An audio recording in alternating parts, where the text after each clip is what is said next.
यह सब एक सिंपल स्कूल बैग से शुरू हुआ था, नीला, फटा हुआ और रोहन का, जो 7 साल का एक शांत बच्चा था। लेकिन हाल ही में रोहन के बैग में किताबों और खाने के अलावा और भी बहुत कुछ था। इसमें ऐसे सीक्रेट्स छिपे थे जो किसी बच्चे को नहीं उठाने चाहिए थे। पहला क्लू एक सोने की चेन उसकी टीचर मिसेस शर्मा को मिली जब वह पेंसिल ढूंढ रही थी। पूछे जाने पर रोहन ने सिर्फ फर्श की तरफ देखा, चुपचाप। जल्द ही और भी अजीब चीजें मिलने लगी। एक आदमी की घड़ी, मोती की बालियां, कैश से भरा एक मोटा वॉलेट। हर बार मिसेस शर्मा के सवालों का जवाब रोहन की चुप्पी और झुके हुए कंधों से मिलता था। बैग जो कभी बचपन का प्रतीक था, अब परेशान करने वाले रहस्यों का कंटेनर बन गया था। आखिरी डिस्कवरी एक सफेद रुमाल जिस पर सूखे खून जैसे दाग थे। मिसेस शर्मा हाँफ उठी। कंफ्यूजन की जगह डर ने ले ली थी। ये अब सिर्फ खोई हुई ज्वेलरी के बारे में नहीं था, कुछ बहुत गलत हो रहा था। रोहन के आसपास की चुप्पी अब सिर्फ शर्मीलापन नहीं थी, ये डरावनी थी। स्कूल बैग में अब एक ऐसी कहानी थी जिस पर एक्शन लेने की जरूरत थी। मिसेस शर्मा जानती थीं कि वह इसे और इग्नोर नहीं कर सकती। उन्हें एहसास हुआ कि रोहन को हेल्प की जरूरत है, तुरंत। बैग का वजन अब एक ऐसे सीक्रेट का वजन था जो एक बच्चे के लिए बहुत भारी था। कुछ तो करना ही था। खून से सना रुमाल मिसेस शर्मा के लिए आखिरी तिनका था। उन्होंने रोहन का सामना किया। उनकी आवाज कांप रही थी। ये तुम्हें कहां से मिला? रोहन चुपचाप खड़ा रहा। उसकी आंखें उसके जूतों पर टिकी थीं, बिना हिले। क्या तुम ये चीजें चुरा रहे हो? उन्होंने दबाव डाला, लेकिन वह और सिकुड़ गया। एक आंसू निकला जिसे उसने तुरंत पोंछ लिया। मिसेस शर्मा की फ्रस्ट्रेशन हेल्पलेसनेस में बदल गई। उन्होंने कभी इतनी गहरी चुप्पी का सामना नहीं किया था। उन्हें एहसास हुआ कि यह मिसबिहेवियर नहीं, बल्कि डर था। उनके अटेम्प्ट्स प्यार से या सख्ती से फेल हो गए थे। उन्होंने रोहन के कंधे पर हाथ रखा। उनकी टोन सॉफ्ट हो गई। चलो मिसेस गीता, काउंसलर से मिलते हैं, शायद तुम उनसे बात कर सको। मिसेस शर्मा जानती थीं कि उन्हें अपने एक्सपीरियंस से परे हेल्प की जरूरत थी। रोहन की चुप्पी एक ऐसी दीवार थी जिसे वह अकेले नहीं तोड़ सकती थी। सीक्रेट उसे हर्ट कर रहा था और वह सच नहीं निकलवा सकती थी।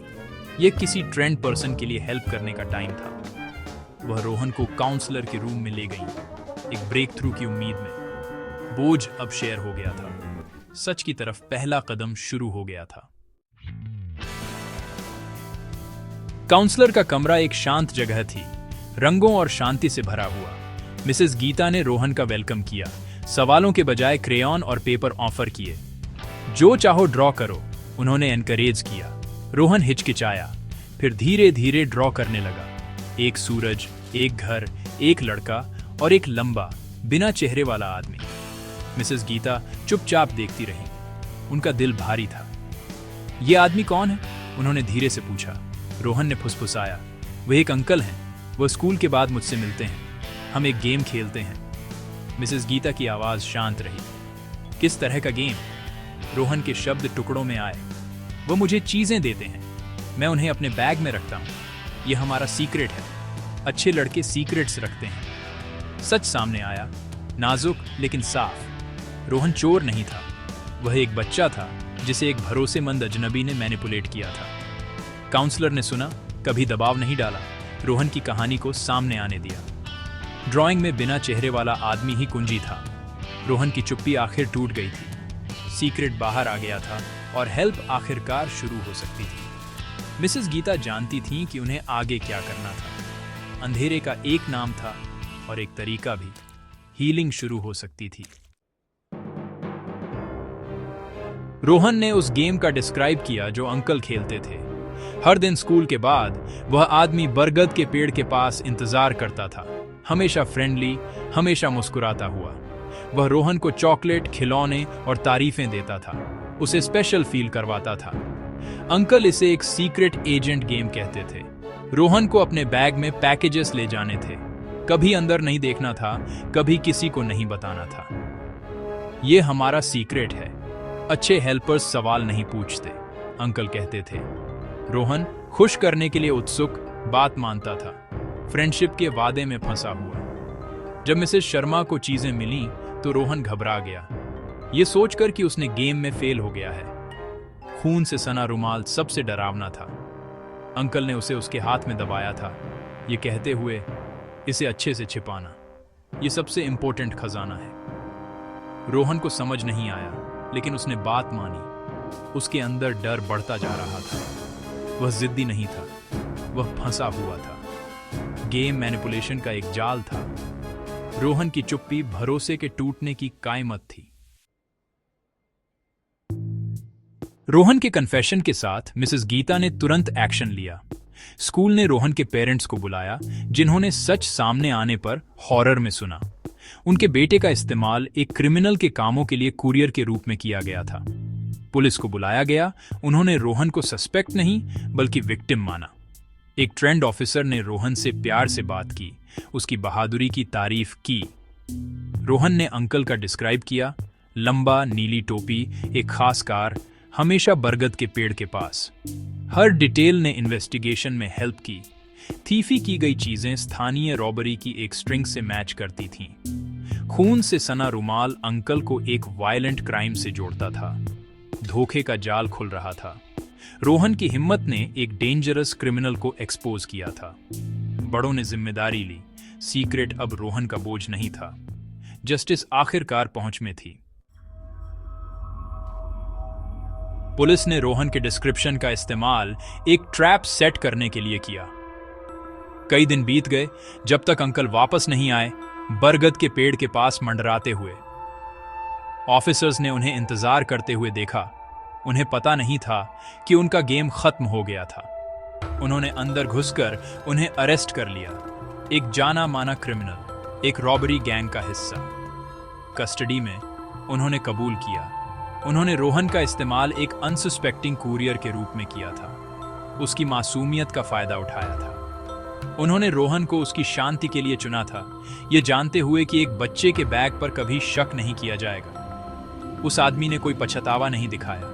रोहन उसके लिए सिर्फ एक टूल था। रुमाल पर लगा खून एक रॉबरी में घायल हुए गार्ड का था। इस केस ने दिखाया कि कैसे क्रिमिनल्स भरोसे और मासूमियत का शिकार करते हैं। रोहन के एक्सपीरियंस ने एक डरावनी सच्चाई को उजागर किया। कम्युनिटी की आंखें खुल गईं। परछाइयों का एक चेहरा था और इसे आखिरकार बेनकाब कर दिया गया। खतरा असली था, लेकिन सच की ताकत भी उतनी ही थी। अरेस्ट ने कम्युनिटी में शॉक वेव्स भेज दी। रोहन की कहानी एक वेकअप कॉल बन गई। खतरा हमेशा एक मॉन्स्टर जैसा नहीं दिखता। स्कूल ने पेरेंट्स के लिए वर्कशॉप्स चलाए, उन्हें सेफ्टी के बारे में खुलकर बात करना सिखाया। टीचर्स ने डिस्ट्रेस के बारीक साइंस को पहचानना सीखा। एक नई पॉलिसी सामने आई, ऑब्जर्व करो, सुनो, केयर के साथ एक्ट करो। फोकस हर बच्चे की इमोशनल सेफ्टी पर शिफ्ट हो गया। पड़ोस और ज्यादा अलर्ट हो गए, पेरेंट्स और ज्यादा कनेक्टेड। रोहन के एक्सपीरियंस ने कम्युनिटी को एक मकसद में एकजुट किया। सबक दर्दनाक था, लेकिन इसने लास्टिंग चेंज लाया। साथ मिलकर उन्होंने हर बच्चे की रक्षा करने की कसम खाई। सबसे इंपॉर्टेंट चेंज बच्चों के साथ शुरू हुआ। स्कूल ने पर्सनल सेफ्टी लेसन शुरू किए। स्टोरीज, पपेट शो और रोल प्ले।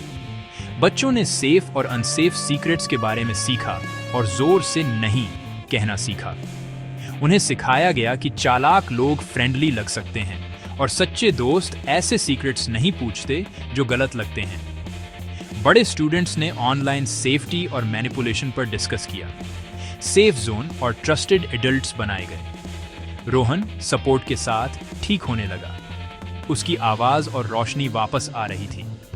उसने दूसरों को सिखाने में भी हेल्प की। अपने एक्सपीरियंस का इस्तेमाल अवेयरनेस के बीज बोने के लिए किया।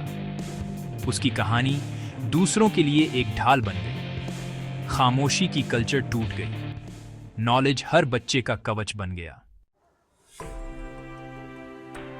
सालों बाद बरगद का पेड़ सेफ्टी का प्रतीक है, सीक्रेट्स का नहीं।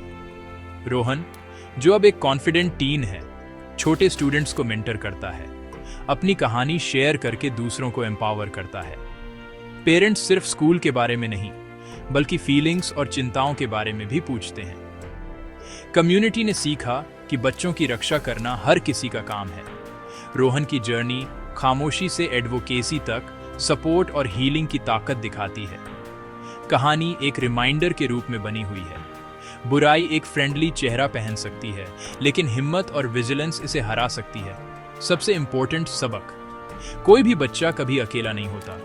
बोलो, हम सुनेंगे, हम तुम पर बिलीव करेंगे और साथ मिलकर हम तुम्हें सेफ रखेंगे।